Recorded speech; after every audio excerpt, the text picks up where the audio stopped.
Good evening, and welcome to, again, Keeping It Real, Relevant, and Raw. We're on Tuesday this week because, well, I'm back to my day job teaching, and so we have open house tomorrow, so I wouldn't be able to be here tomorrow evening at 6. So, with greetings to you in the name of Yahweh, who loves us as Father and Mother. Jesus alone is our risen, resurrected, reigning, and returning Redeemer, and the Holy Spirit, who in his presence and his power preserves us perfectly. We are going to begin to look at the Decalogue tonight, also known as the 10 Commandments. So we'll break into that, and we'll do so using the Exodus 20 version of it. It appears twice. Actually multiple times, but it definitely appears in Exodus, the 20th chapter, and that's where we will begin after this prayer of understanding. Eternal Father, Yahweh our God, we thank you for another opportunity to come and to learn more about you. We thank you for revealing yourself to us, for giving us our daily bread, forgiving us as we forgive others. Help us now as we dive into the contract that you first established with us to better understand it, and that through our understanding that we will become better actors on that covenant. In your mighty name we pray. Amen. All right. So the Decalogue and the reason we want to use the word Decalogue or 10 words is because when we say 10 commandments, we're actually making it a lot more terse than it needs to be. It's there's a lot more to it. And quite frankly, there's a lot more freedom in these than we've made it out to be over the years. If you think about it, and a lot of people want to go to, well, it's the 10 Commandments. And, don't everybody want to quote, don't do this, thou shalt not, thou shalt not, thou shalt not, and turn it into something whereby I can either check the list, I can do a checklist of saying, yep, I didn't steal, I did not covet, I didn't use the name in vain, when in actuality, it's so much more than that. And furthermore, these are standards of living and things that I'm going to teach you a couple of words because, again, I believe, that my seminary education was not just for me, but it was for all of you. And I want you all to be able to adequately explain, especially these tenets of our faith, like the Decalogue, when we're saying it. So I'm going to teach you this word. See this? Litotes. Litotes is a word. It's not Greek. It's not Hebrew. But it is a word that means, in no uncertain terms, a negatively stated, it's stated as a prohibition, but it's meant to point to the permission, if that makes sense. So it's the idea of, you're out here and you're walking down Lafayette and you get to the corner right there next to the DeVos building and you're ready to cross Lafayette or cross Michigan, and big old sign pops up that says, don't walk. The litotes of that is stand still and wait. All right. And so we can always point to the negative aspect of things, or we can change our mindset and look at the positive. And the Decalogue was meant not for us to dwell on the negative and not for us to make a list of that which I'm not doing and say that now that puts me in right standing. It was never meant for that. It was meant for us to dig deeper and to figure out the reason why.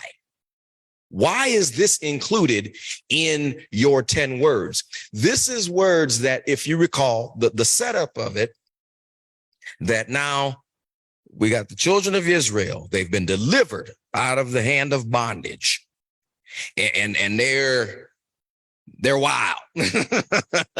They're wild. They really have no idea what to do next. They need some direction.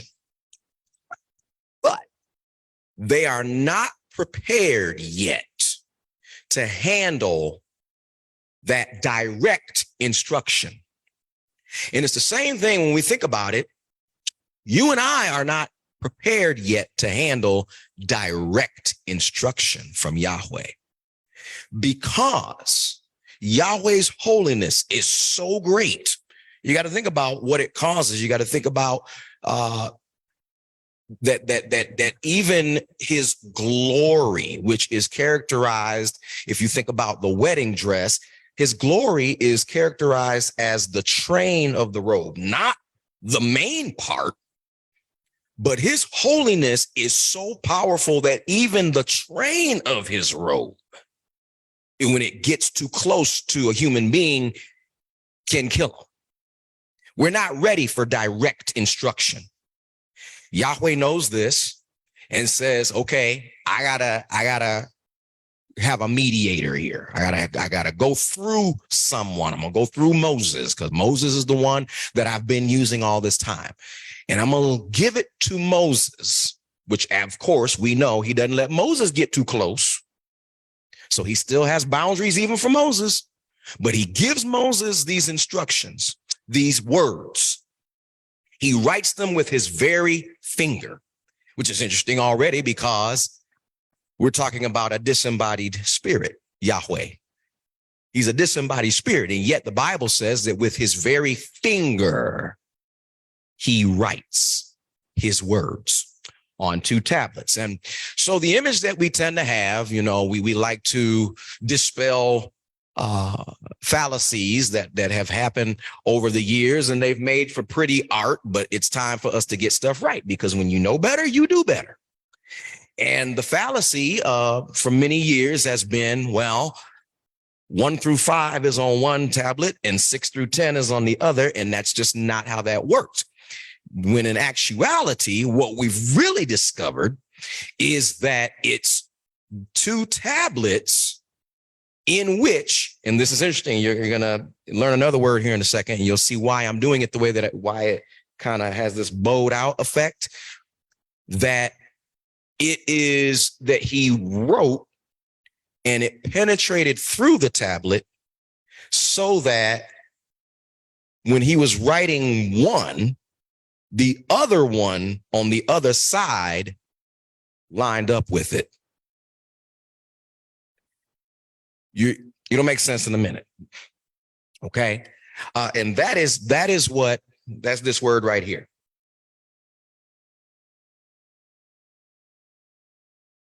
Chiasm.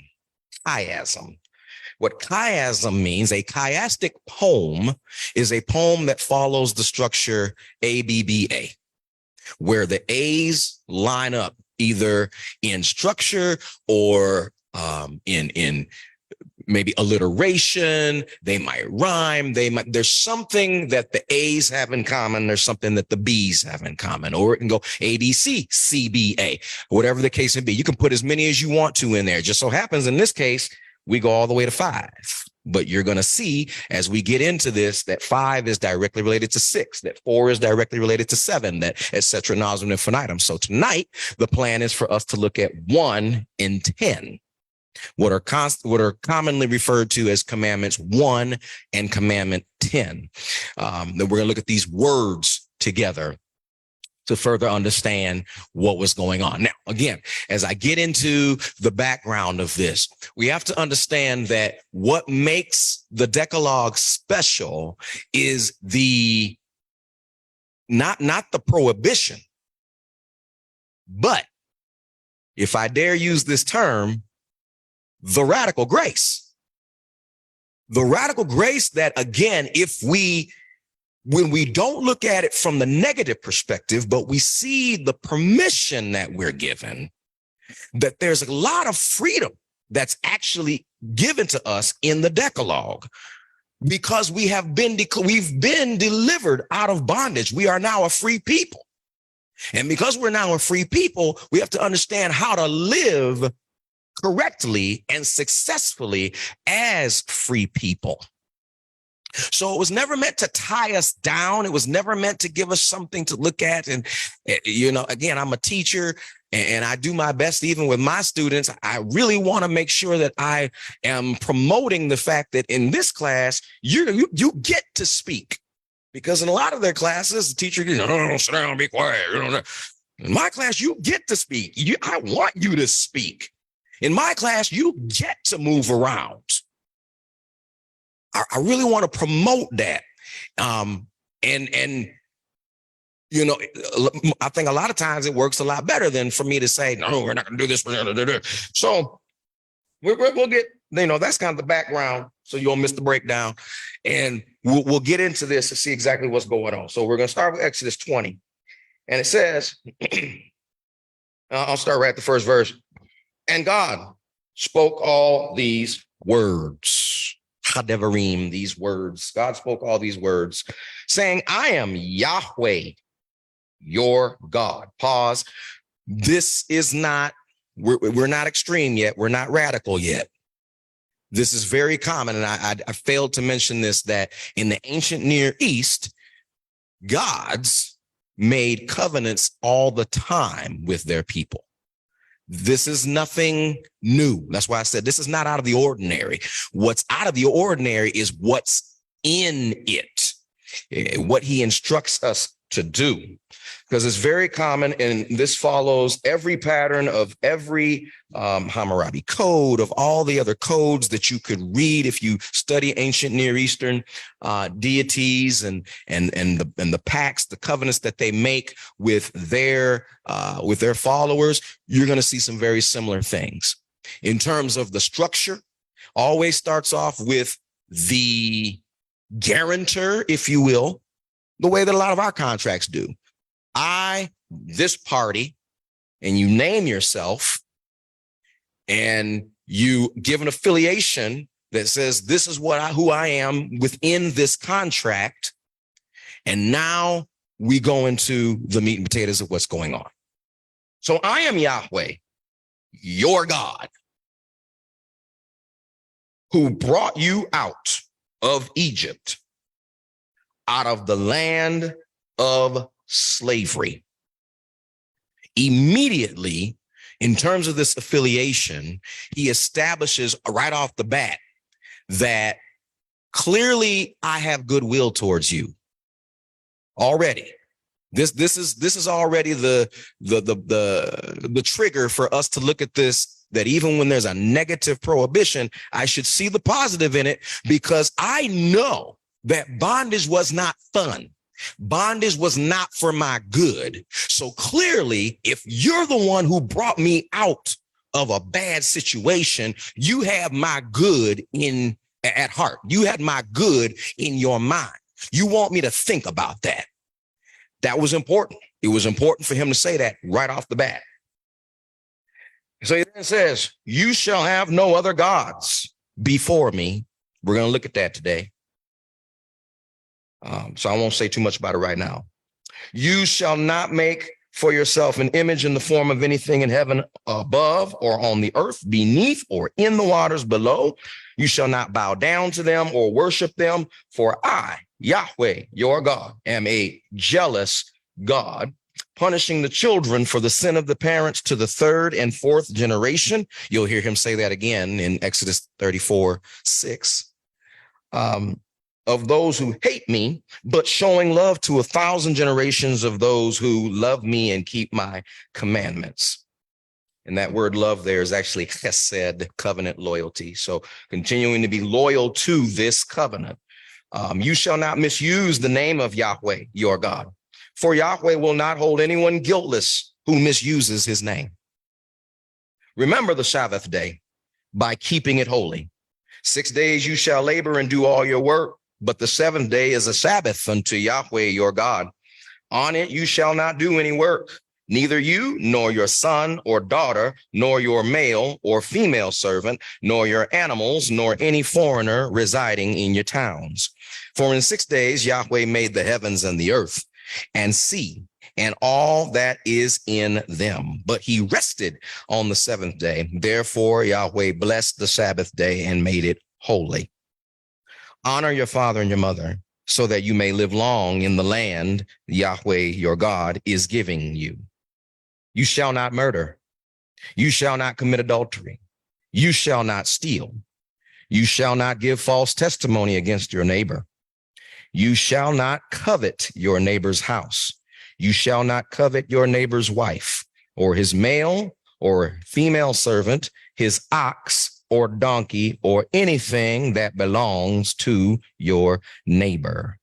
And so we are going to look at this evening the chiasm between what would be verse 2 and verse 17, and see what is going on here. What is the litotes? Why is this in here? What makes this stand out? Where do we find this radical grace that I'm talking about within these particular words that he says?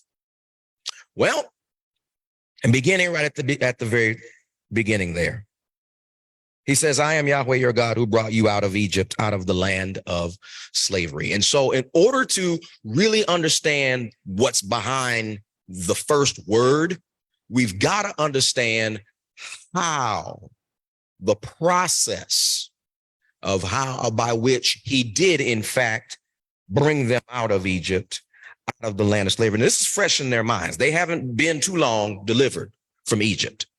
So they would have understood right away what this entails. They would recall the Passover. They would have recalled the plagues. They would have recalled the challenge between Pharaoh and Pharaoh's sorcerer and Moses with his rod, saying, let my people go, because my God Yahweh does this. And Pharaoh said, well, my sorcerer could do. They can recall all of that. They can see all of that happening. They can see being able to escape from Egypt, and not only escape from Egypt, but this is what we tend to forget sometimes when we look at this, that when they escaped from Egypt, they did not leave empty-handed. All right? They didn't go empty-handed. When they left Egypt, they took with them spoils, riches, wealth that they had amassed and had been given to them from Pharaoh. Now, they weren't given it by Pharaoh, is exactly what Yahweh is saying in verse 2. That if you really think, you know good and well that this man was so hard-headed, and after all the stuff that I did to Egypt, he still insisted on holding y'all captive. It didn't happen that y'all just got up and left. I interfered. I did all of this. And the thing that I need you to see is that within my deliverance and salvation, there was provision. There was absolute provision, that at no time during this entire evolution were you ever wondering where your next meal was coming from, when you were going to be able to rest, when you were going to be able to have water. I handled all of that for you. And this is how I did it. And you can think back and you remember that. So since you remember that, now you should be thinking a little something. I should be thinking, if Yahweh then is the source of all of my provision, of everything that I have, along with my deliverance, does it not make sense for me to want to hold on to Yahweh? to keep him as my God? What exactly does God mean? What is an El in Hebrew? An El is an all-powerful being. An El is an all-powerful being who can produce. If I attach myself to Yahweh, I've always got production because he's the God who produces. Not only is he the God who produces, he's the God who produces in the middle of famine. How do I say that? Because what we noticed, what we know about Egypt was that though they were fed a slave's diet. They were fed, but it was a slave's diet. They did not have all the stuff that Pharaoh and his people were eating. So they had moments of hunger when all is said and done. Yet Yahweh saw to it, when you think about it, that on the little bit that they had, they survived. In the little bit that they had and that they were given, it stretched and it gave them strength enough to do all of the labor that Pharaoh had them do. I'm thinking about all of this.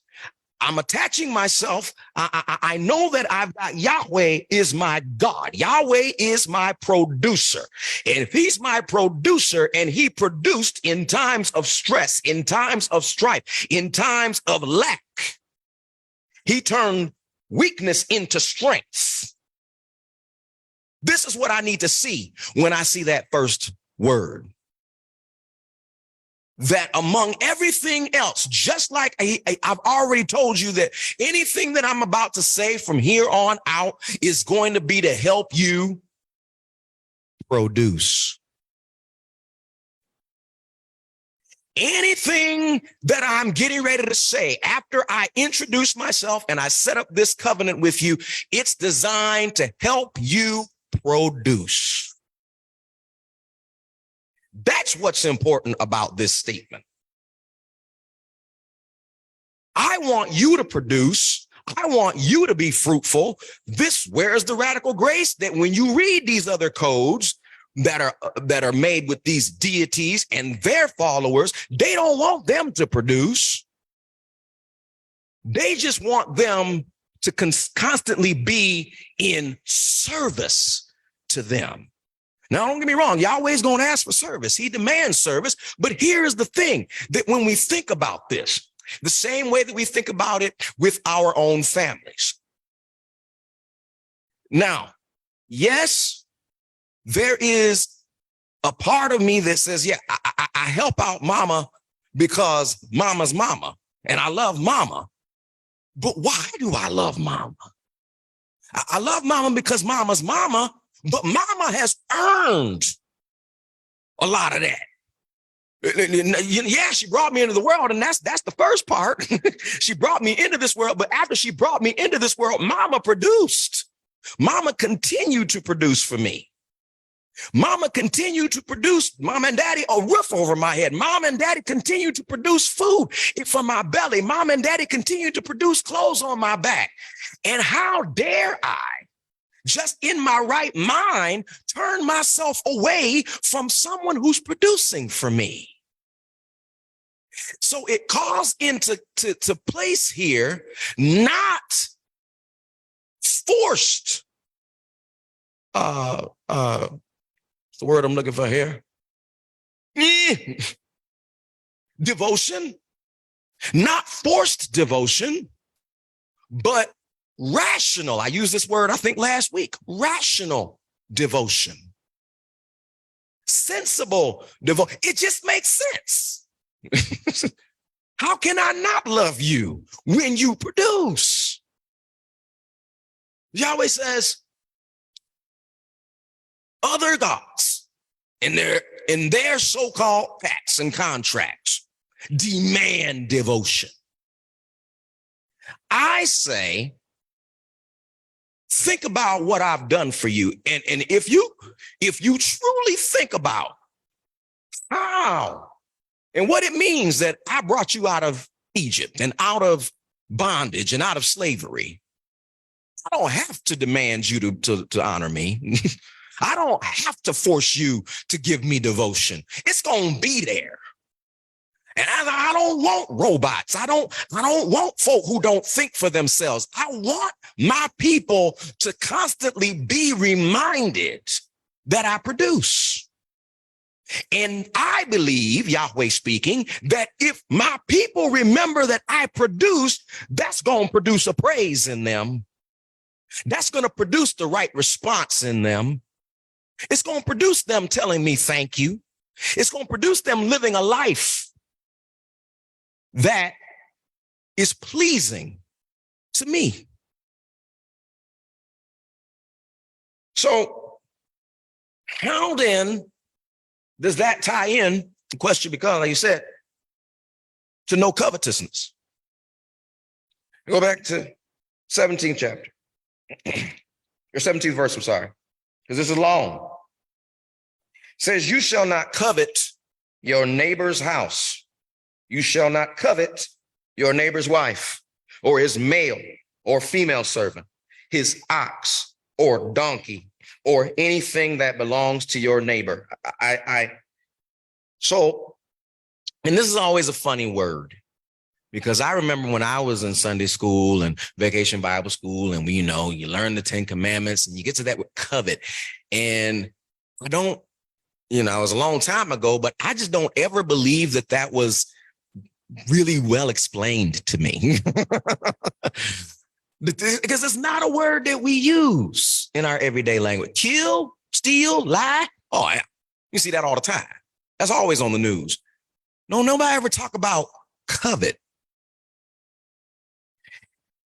And this is what we got to get to the heart of the matter here. I produced for you. I did that. I got you everything that you need in order to live prosperously in your new freedom. What more do you need?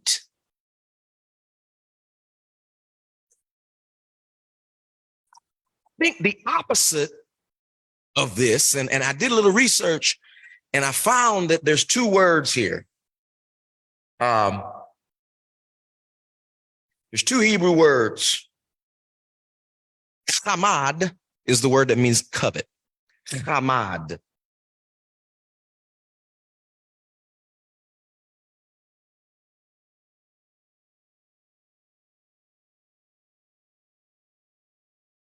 Hamad. Like, something like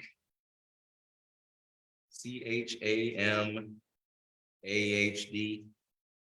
Hamad. Hamad. Hamad is a word that means harbor desire. Watch this, in your heart.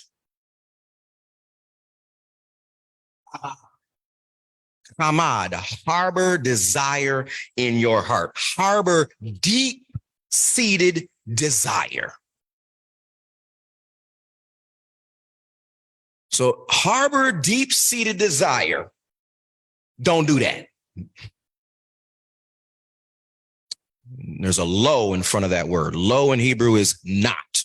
So not harboring deep-seated desire for your neighbor's house, for stuff that doesn't belong to you, for stuff you already figured it out because you're so smart, that I didn't produce for you.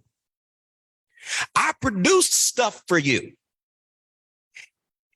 Again, how's that not enough? Are you really insulting my intelligence? I did this because I love you. I did this for you. I went through all of that to bring you out.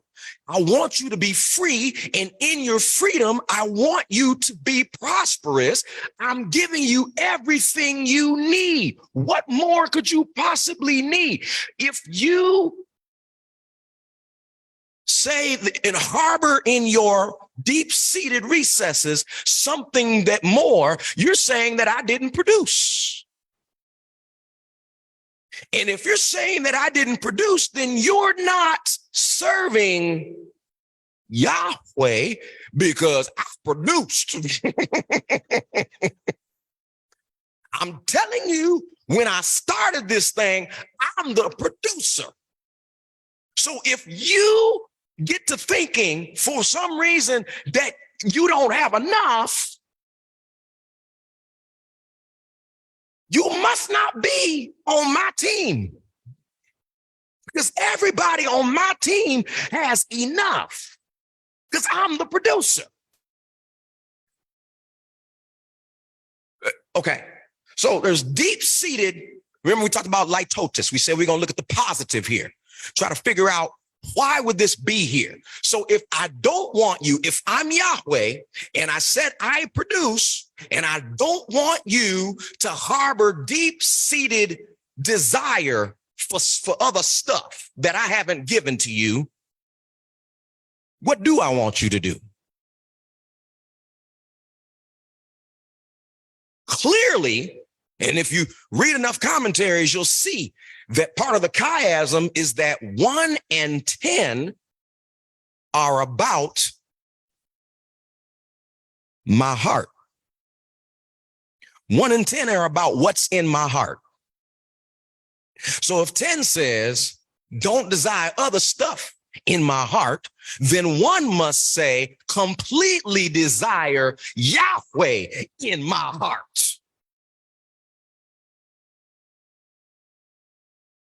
David got it right. Most commonly quoted verse in the whole, well, not the whole Bible, but probably in the whole Psalms, Yahweh is my shepherd. Therefore, I shall not want. David put it together. He said, because Exodus 22, therefore, not gonna be a problem for Exodus 20:17. Do we have that kind of a understanding? Do we live in that way, where Yahweh is all that I need?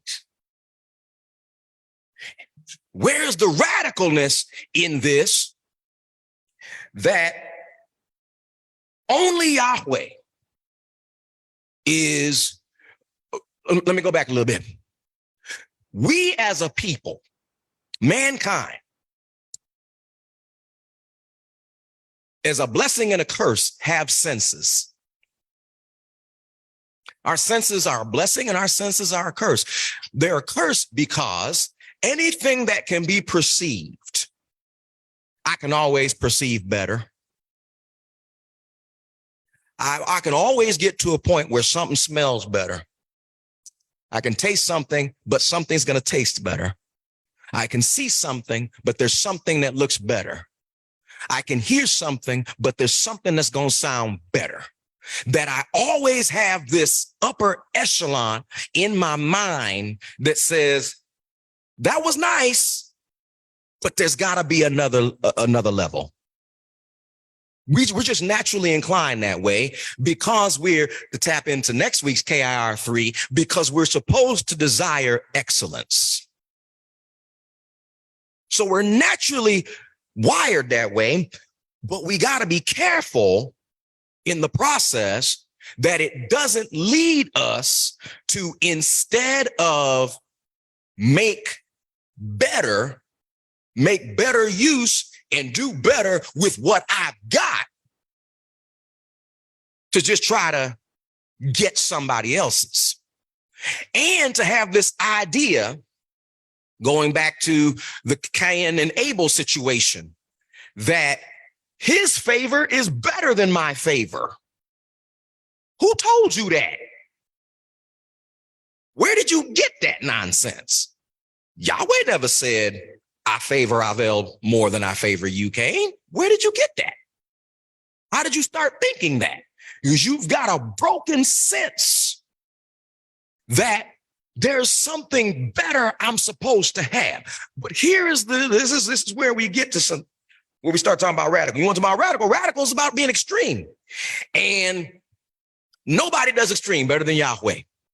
Nobody does extreme better than Yahweh God. And we see this throughout Scripture. One of the most commonly used words in both testaments, all.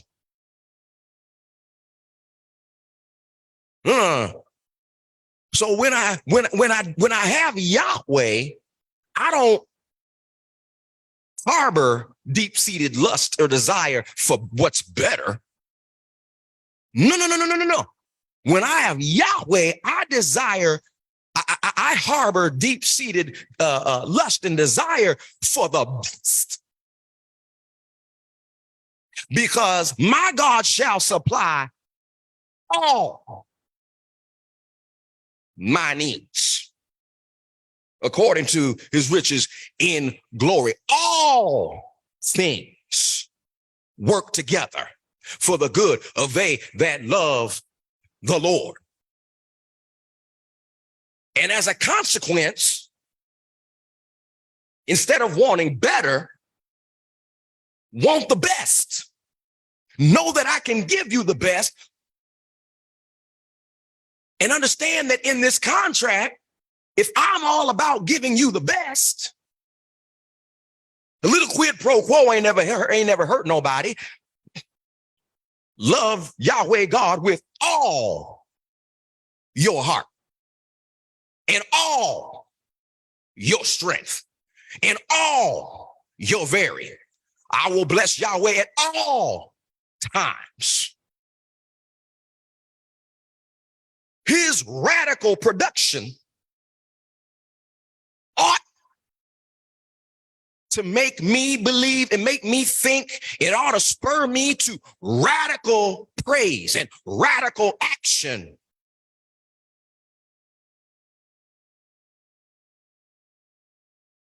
And so when we see this and how these two are there together and how they play off of each other, they keep us in mind, mainly because you've got other gods, who in their contracts would say, you know what? You see something you want, go get it. Because instead of, I want you to see me as all sufficient for you, I am releasing you to go get what you want from others and bring it back to me. So there's some selfishness in these other gods and their contracts, and there is some barbarianism and this lack of respect for other folks' stuff. Yahweh says, I produced for all y'all. And I produced enough for all y'all. I produced the best for all y'all. So if all y'all live and focus on how to do better with your best, then we'll be all right.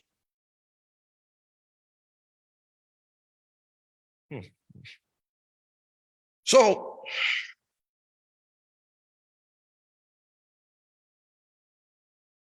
once again, I mentioned that we don't ever hear the word covet on TV in the news reports. But the fact of the matter is, when you really get down to the brass tacks, covetousness is at the foundation of every crime. Every crime. Murder, there's covetousness there. There's a desire, deep-seated desire to play judge and jury, to play Yahweh and be the one in charge of giving and taking life. Perjury, lying, there's this deep-seated desire to save face, to make myself or whomever on whoever's behalf I'm actually lying come out on top and not have to suffer the consequences of their actions. Every crime and every sin. Because at the end of the day, when we look at the very first one, Genesis 3. Genesis 3. Let's go to Genesis 3. There's only one book to the left. We got time. Genesis 3. This is the very first sin. And I want you to notice something before we even get to Genesis 3. When you have some time, we're going to go to Genesis 3. But when we get off of here in a few minutes, go back to 1, go back to 2, and notice the best that has been produced. In that the man and the woman should have had a proper response. And they did originally, until they started listening to, well, I'm not going, no spoiler alerts. Let's look at 3. Now, the serpent was more crafty than any of the wild animals Yahweh God had made. He said to the woman, did God really say, you must not eat from any tree in the garden? The woman said to the serpent, we may eat fruit from the trees in the garden, but God did say, you must not eat fruit from the tree that is in the middle of the garden. And you must not touch it, or you will die. You will not certainly die, the serpent said to the woman. For God knows that when you eat from it, your eyes will be opened, and you will be like God, knowing good and evil. Verse 6, when the woman saw that the fruit of the tree was good for food and pleasing to the eye and desirable for gaining wisdom, she took some and ate it. She also gave some to her husband who was with her, and he ate it. Then the eyes of both of them were opened. They realized they were naked, so they sewed fig leaves together and made coverings for themselves. It's all right there. You see it? It's all right there. The deep-seated desire in the heart to be like Yahweh, the deep-seated desire to do things on my own way, and the deep-seated desire, watch, the fruit originally for the rest of the trees was good because it served the purpose of keeping them alive. This has been turned on its head, and nope, I have a better purpose for the fruit.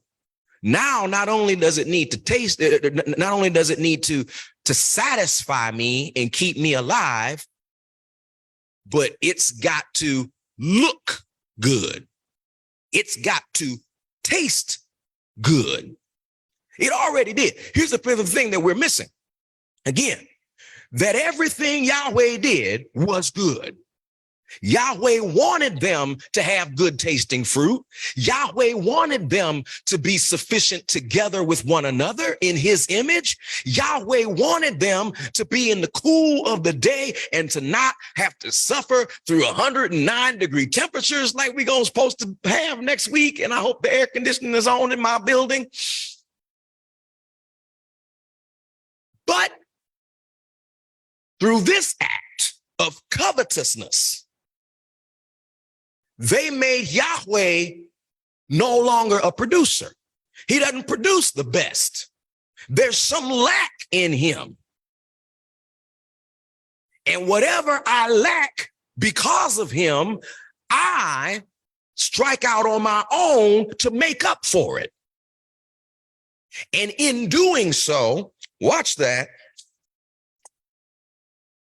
Ain't nothing in here that said that they couldn't see. Clearly they could see. We know that they could see. We know that they could see because Adam has seen Eve and has written the very first poem in human history, talking about how beautiful she was, the fact that she's bone of my bone and flesh of my flesh. I identified that through my sight. They could see.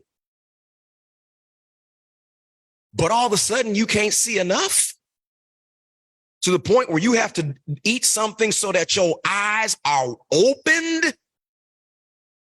My eyes aren't open enough. My ears aren't open enough. I need help with that. I'm sorry to rain on your parade. Some of us that, like to take a little sip of something once in a while,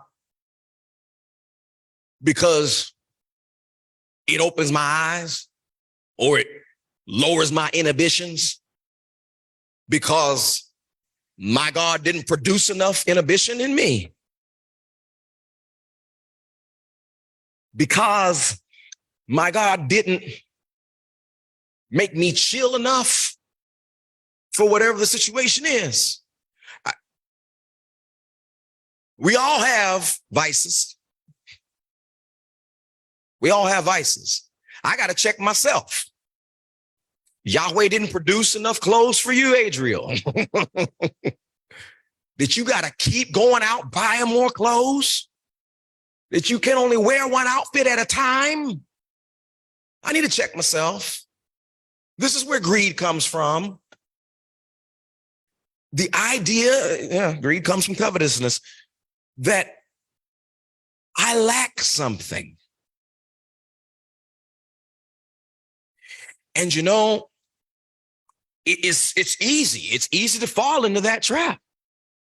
It is easy to see the lack of something and to be told that I'm lacking something, and then have to go to go through those drastic measures to try to accomplish it on my own, which 9 times out of 10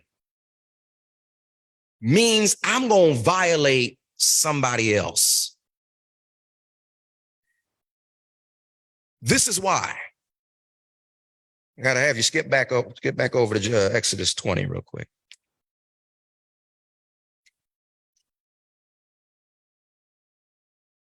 Because again, many times when the Bible speaks, that it opens up some files. It's like when I read these words, it's like clicking on an icon and opens up a whole nother file for me. Think about what these files open up in verse 17 of Exodus 20. Shall not covet your neighbor's house. You shall not covet your neighbor's wife, or his male or female servant, his ox or donkey, or anything that belongs to your neighbor. At this time, what does an ox and a donkey mean for the Hebrew or the Israelite?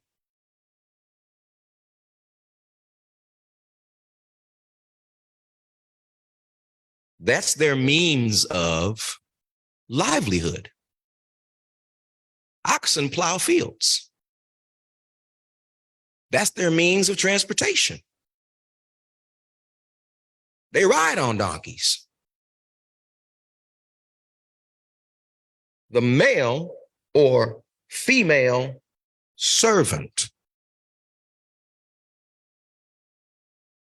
What does that mean?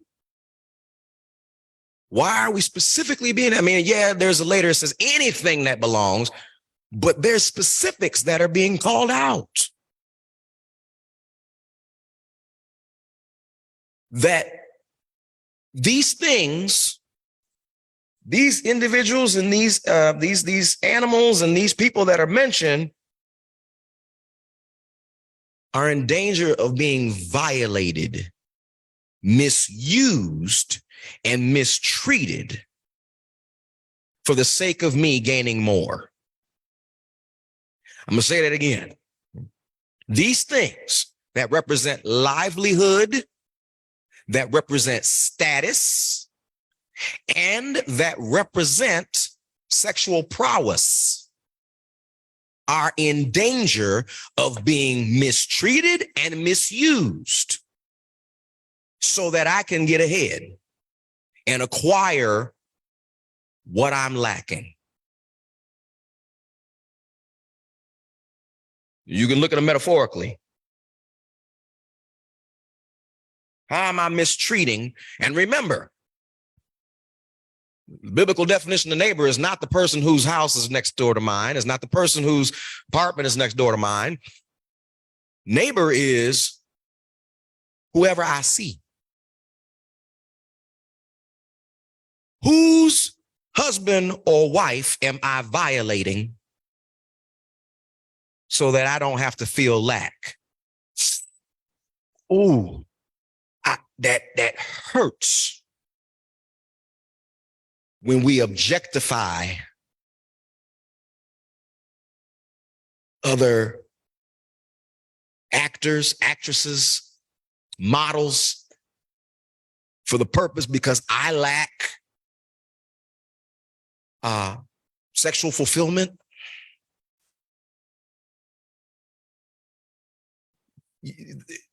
Paul is later going to say in the New Testament, the Greek word porneia. Sound familiar? Pornography.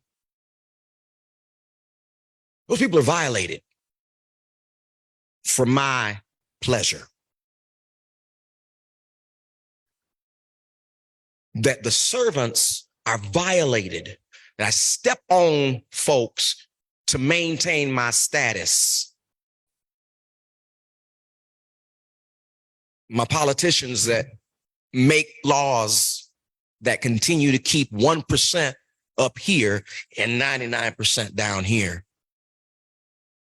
You're violating and mistreating those people so that you can stay ahead because you think you lack something.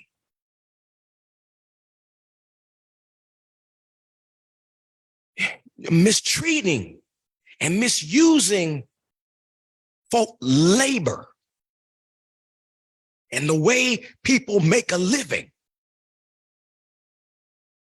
so that I can get ahead.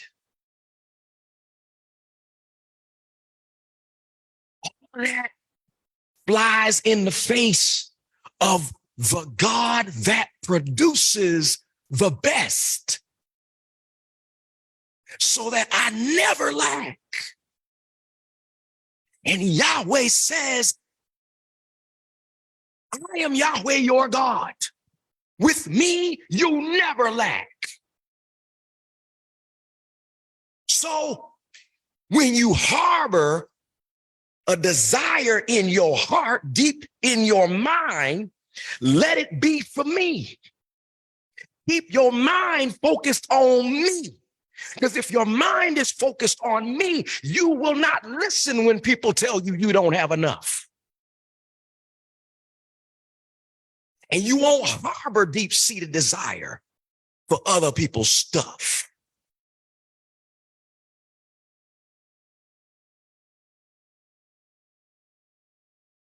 is deep. And next week, 5 minutes remaining. Next week, we'll go into 2 and 9, and we'll continue to work through the chiasm. And we'll also see that even though 10 and 1 and 9 and 2, et cetera, ad nauseam infinitum are there, but you'll also notice how it wraps around itself. That from 1 to 10, it always calls back to an earlier one. And you will see why it is that Jesus can come along and say, you know what? 10 is too many. Let me take you down to 2. Love Yahweh your God, all your heart, and love your neighbor as yourself.